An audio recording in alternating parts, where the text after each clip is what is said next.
Nakushukuru babangu kwa kunipatia tena muda mzuri ya kupartaje neno hili pamoja na watoto wako.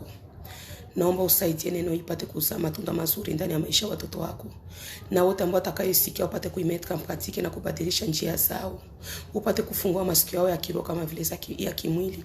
Wote ambao watasikia neno hili maisha yao usibaki vile vile ibadilike.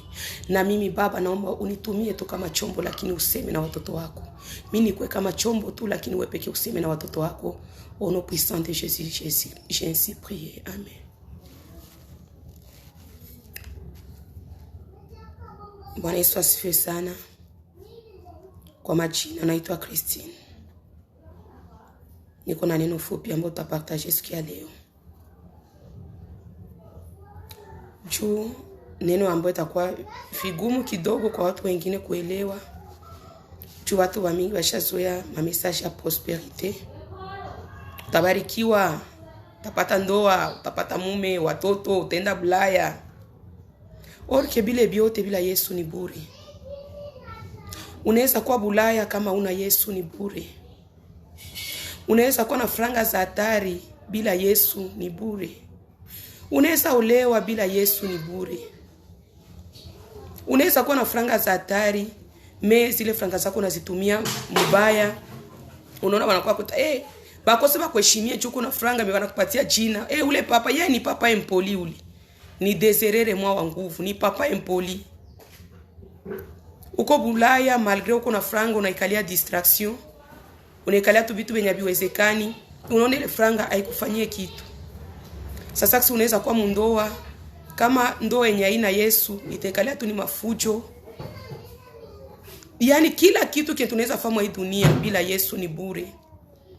Na ndio maana mbele ya kupendelea messages za prosperity yafaa kwanza kutafuta kwanza kukua na intimite na Mungu. Ndio bile vyote vinaweza kia nyuma.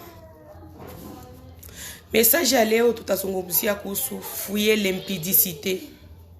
Ndio terme ya prédication yetu ya leo. Fuyer l'impudicité. Tukimbie zina. Tukimbie zina. Mbele hatujasoma neno la Mungu, tunapaswa kuelewa kwanza zina ni nini. Qu'est-ce que l'impudicité? Selon la Bible, est un péché lié au sexe et est défini comme une pratique sexuelle non approuvée par Dieu. Ou tout rapport intime entre deux personnes non mariées. Ndio impudicité ile. Haina hata definition mrefu. Ni mwanamke na mwanaume mkikutana kimwili kabla mchaoana, impudicité. Ile ndio washarati. Biblia inasema 1 Corinthiens wa Korinto wa kwanza 1 Corinthiens 6:18. Biblia inasema ikimbieni zina. Mu français nasema fuyez l'impudicité. Ikimbieni zina. Kila zambi aitendayo mwanadamu ni nje ya mwili wake, ila yeye afanyaye zina utenda zambi juu ya mwili wake mwenyewe. Tunasikia neno la Mungu linatuambia zambi yote yenye unaweza fanya, unatenda nje ya mwili. Ukitukana, unatukana kwa nje ya mwili. Ukisema bongo nje ya mwili. Mais impudicité unafanya juu ya mwili wako mwenyewe. Ndio maana ni zambi inakuwa na harufu. Ni zambi inakuwa na nuka. Zambi zote unaweza fanya ni zambi ndio unafanya nje ya mwili. Mais impudicité unafanya juu ya mwili yako ni zambi inakuwa na harufu na kuwa na nuka. Na ndio unaona mtu kama anatoka kuzinifu kama akukoga mai. Unasikia tu nasikia harufu ya busharati. Ni zambi inakuwa na nuka. Mbo unaweza kosea ukatukana mtu, hautaenda koga sechu ulitukana mtu. Au contraire utalomba msamaha, damu ya Yesu nakutakasa. Ukiiba hautaenda koga sechu uliiba. Mais usinifu ko obligé. Na ndio unaonaka bufie bonye ulienda force nifuka bulifanyizia motele mbele ya kutoka atenda kama na yua niko enda mu rendez-vous, moi rendez-vous, il faut tu ndafanya tu atasha tarisha ka parfum. Aisha tarisha kakitu. Jua na yua satu ndamaliza na mimi nakoga. Jua na yua kama akitoka pale na kukoga atanuka. Ni zambi yenye inakuwa na harufu, inakuwa na nuka sana. Impudicité. Ni zambi yenye iko tofauti na mazambi zote. Batu wanakuwa nasema hakuna zambi ndogo na hakuna zambi kubwa, zambi zote ni sawa. Okay. Lakini tunapashwa kama impudicité iko tofauti na mazambi zote juu ya nini? Ingine mazambi yote, sikia mode de prévention ya mazambi zingine, Mungu anakuambia nini? Tujikinge na zambi. Tujikinge na zambi, anautiliser le terme tujikinge na zambi. Tuepuke zambi. Unasikia materme zenye Mungu ko na utiliser, tu résister ku zambi. Maki hata banakia kutante résister kuingine mazambi, muepuke zambi. Ndio mode de prévention zenye Mungu anatupatia kuingine mazambi. Mais tunafikia kukaya impudicité. La Bible nous dit fuyez.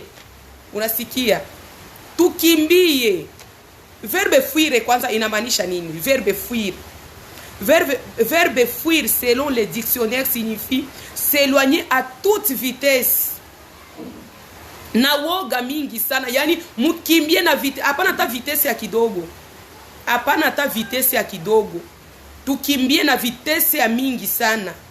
Tukimbie uzinifu na vitesse ya mingi sana na woga kweli. Sasa mtu mwenye ulikuwa unatafa aksida me gari na kurate. Unaona sasa utakimbia mubala, unakimbia na woga kabisa. Au uko fasi wanakuambia kimbia moto na waka, utakimbia kabisa na woga mingi sana. Ndio sasa tunapaswa kimbia uzinifu. Ndio unapaswa kujua kama uzinifu haiko sawa sana mazambi zingine. Kama nasemaka zambi zote ni sawa, zambi zote ni sawa, bongo. Mwenye aliiba anafanya zambi nje ya mwili wake, lakini we mwenye ulifanya uzinifu unafanya zambi juu ya mwili wako. Zambi zingine sikuwa kinanuka, sikuwa kinatosha harufu. Impudicité ni zambi nye inakuwa kana nuka, inatosha harufu kabisa. Ndio maana ukifanya impudicité ilifo ukoge. Kama ukukoga kila mtu atajua kama unatoka muasharati. Ndio maana Biblia kuzambi zingine natuambia tuepuke, tu résister, mais mukaya impudicité, fuyez l'impudicité. Fuyez l'impudicité. Juu ya nini? Na ukiangalia mzuri hii zambi ya zina njoo inatawala sana. Muba pasteur, muba sœur en Christ, muba frère en Christ, hii zambi inatawala sana. Maana shetani anatumikisha impudicité kudetruire watoto wa Mungu kwa kiasi kikubwa sana. Unaona zambi ya impudicité ni zambi yenye ishe ingia hata na mumakanisa. Ndio maana nafaa kuomba Mungu atusaidie sana. Impudicité ishe ingia na mba pasteur. Uko na mtu unaona huyu ni pasteur, mais maneno uko natoka mkinywa chake mpaka wewe peke unasikia mwili baridi. Unasema huyu ni pasteur wala ni nani? Impudicité n'ingia mubaimbaji. Impudicité n'ingia muba sœur en Christ et ba frère en Christ.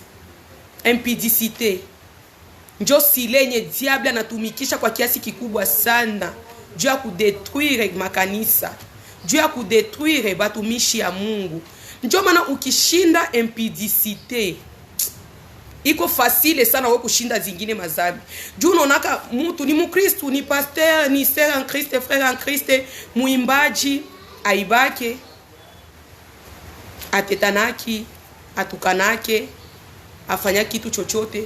Me hii zambi ya impudicité inamushinda kuachi. Ndio na mtu uko pasteur na iko na zini. Uko na mtu iko pasteur, iko na bibi mwake me anatongoza nje. Jua nini? Anashindwa kuvaincre hii zambi ya impudicité. Ni zambi yenye ukishinda tu impudicité, hii zambi zingine zote ni facile sana wewe kuachi. Na ndio maana watoto wa Mungu tuombe Mungu sana atusaidie tushinde hii zambi ya impudicité. Juu zambi ya impudicité ni zambi moya, lakini naletaka vitu vya mingi sana mu maisha ya mwanadamu. Zambi yenye inachafua nje na ndani. Hii zambi zingine ukitenda unatenda tu nje, meeyo unatenda nje na juu ya mwili wako pia. Yafaa kuomba Mungu sana atusaidie kushinda impudicité. Conséquence ya impudicité ni nini? Ni nini impudicité inaweza leta maisha yetu comme conséquence? Maladie sexuellement transmissible, les grossesses non désirées. Juu ya nini? Mi hapa nataka zi hapa kule grossesses non désirées. Mi watu wananishangazaka sana. Banasahau kama kenye mtu anapanda na njoo kenye atavuna. Hawezi vuna maragi, hawezi panda maragi uvune miogo. Wala upande muti ya citron kisha kutoshe muti ya mapasteki. Ukipanda citron utavuna citron. Njoksi ukipanda kifo utavuna kifo. Sasa watu unaendaka fanya uzinifu. Tunda uzinifu ni nini? Ni mimba, ni maladie sexuellement transmissible. Sikisha sasa unapata mimba, unapenda uende tosha uwe malaika wa watu wa Mungu. Eske sasa ulikuwa unafanya ile impudicité au kujua kwa tabeba mimba? Kenye mtu anapanda na njoo kenye anavunaka. Ulienda fanya ile impudicité, ulijua kwa tabeba mimba. Na njoo kama tabeba mimba itika ile consequences zala ke kuwa malaika wa watu. Impudicité inaleta kifo. Juu sasa utabeba ile mimba, utapenda ufanye nini? Ufanye avortement. Unaona? Ufanye avortement. Nele avortement juu ya nini? Ni kifo deja usha commettre kifo. Nini ilikuwa la base ya ile yote? Impudicité. Wakati unapata magonjwa unaanza sufrir. Nini ala base ya ile yote? Nini cause? Impudicité. Impudicité natuleteaga vitu vya mingi sana. Na njoo maana watoto wa Mungu tunapashwa fuir l'impudicité. Tunapashwa kimbia kabisa, c'est un danger. Ni danger kabisa. Tunapashwa kimbia zina.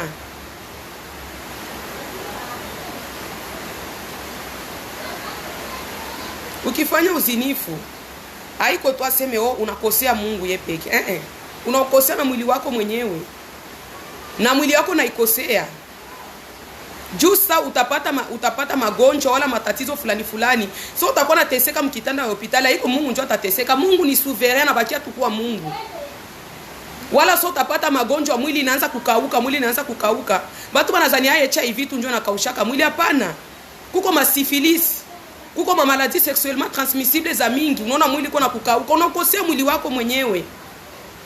Njoo maana watoto wa Mungu tunapashwa fuir kukimbia kabisa. Kukimbia zina. Mungu atusaidie sana watoto wa Mungu. Mungu atusaidie sana tena sana. Juu ya impudicité ni zambi yenye natawala ulimwengu. Uko na mtu ni mtumishi anajiita mtumishi wa Mungu, pasteur, bishop, apotre. Anashinda kupatia mwili wake discipline. Unashinda kupatia mwili wako discipline. Frère en Christ, muimbaji, sœur en Christ. Busera en Christ sio tu kitambale yenye mimi navala hapa. Lakini busera en Christ ni kupatia mwili wako discipline. Unajua kudiscipline mwili wako. Bote wenyewe baishaka shinda zambi ya zina. Haiko asemi machuma, hapana. Nao wanasikiaka sentiment sasa watu wengine. Me banajua gisi ya kudiscipline mwili wabo. Sio tu mwili kikulomba, ale naenda. Mwili kikwambia nataka, ale naenda. Afa kujua, kuomba Roho Mtakatifu atusaidie. Tuweze kudiscipline, tudiscipline. Hii mwili wetu ni hekalu ya Roho Mtakatifu. Sio ya kuchafua kufanya vitu vyenye haviwezekani. Zina ni zambi inachafua mwili. Inachafua nafsi, inachafua roho, inachafua na mwili pia. Ndio watu tunapaswa omba Mungu atusaidie. Atupatie ile nguvu ya kukimbia kabisa uzinifu. Ya kukimbia uzinifu kabisa. Bwana Yesu asifiwe sana.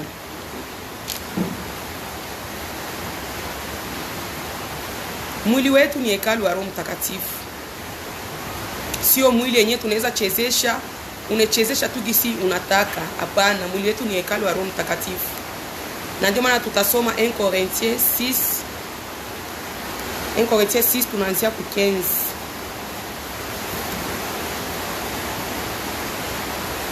Je, hamjui ya kuwa miili yenu ni viungo vya Kristo? Basi ni vitwae viungo vya Kristo na kuvifanya viungo vya kahaba? Asha, hapana. 16. Hamjui ya kuwa yeye aliyeungwa na kahaba ni mwili mmoja naye?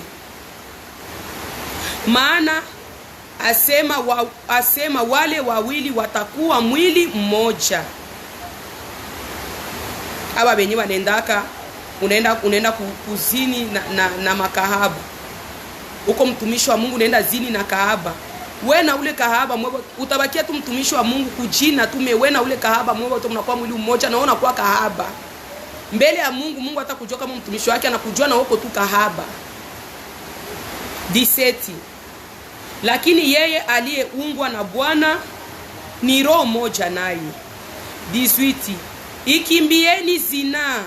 Kila dhambi aitendayo mwanadamu ni nje ya mwili wake, ila yeye afanyaye zina utenda dhambi juu ya mwili wake mwenyewe.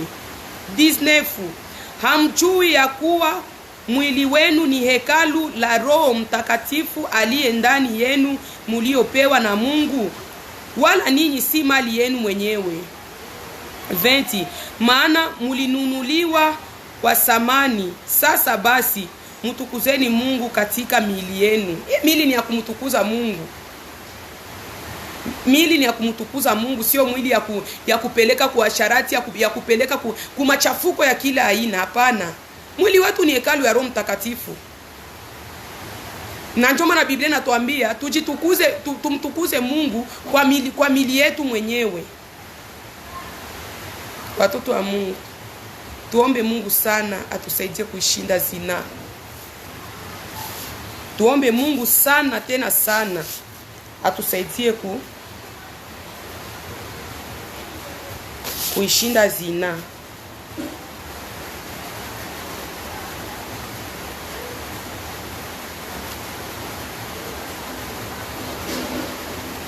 Tutasoma tena Biblia katika kitabu cha 1 Thessaloniciens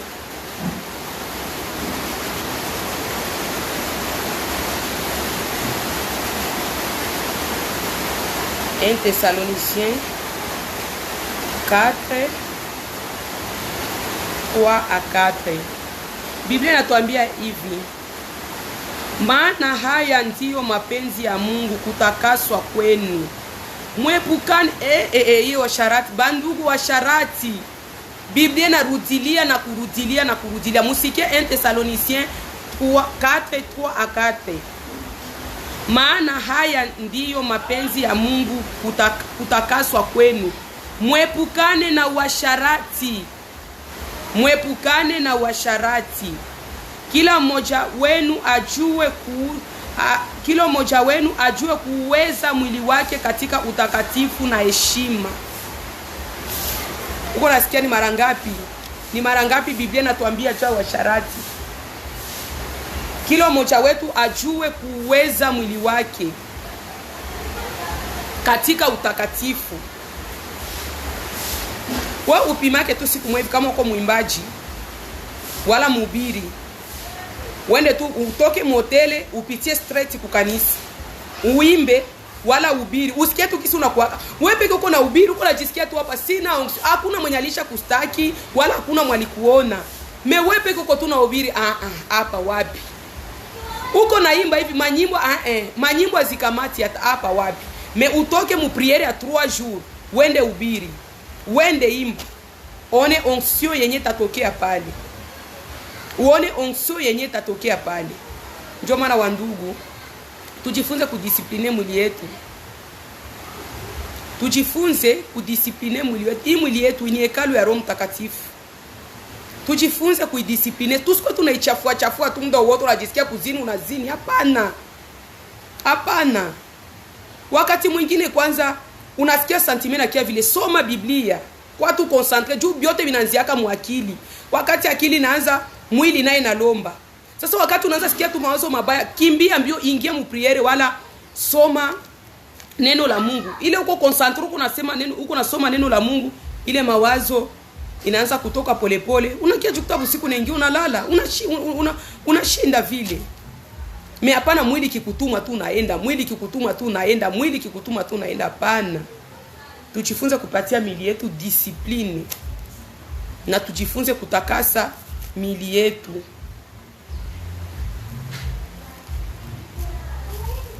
Tutasoma tena Colossiens 3:5 à 6.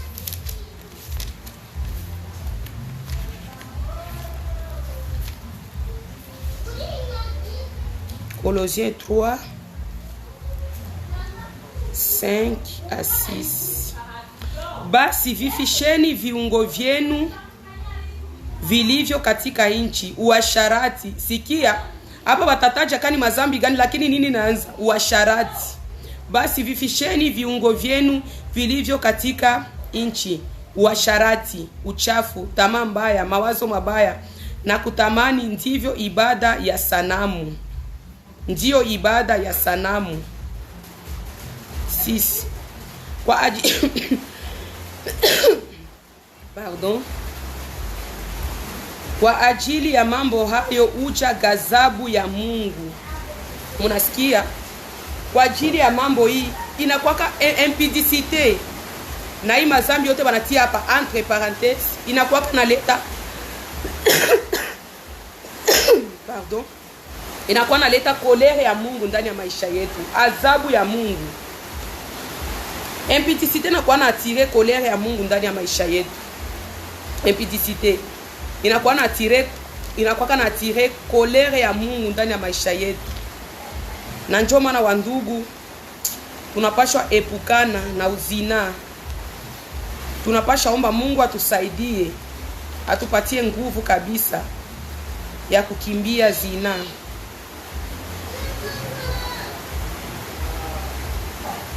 Tunasoma tena neno la Mungu 1 Corinthiens 6 à 9. 1 Corinthiens chapitre 6 verset 9. Au amjue ya kuwa wazalimu hawataurithi ufalme wa Mungu? Msidanganyike.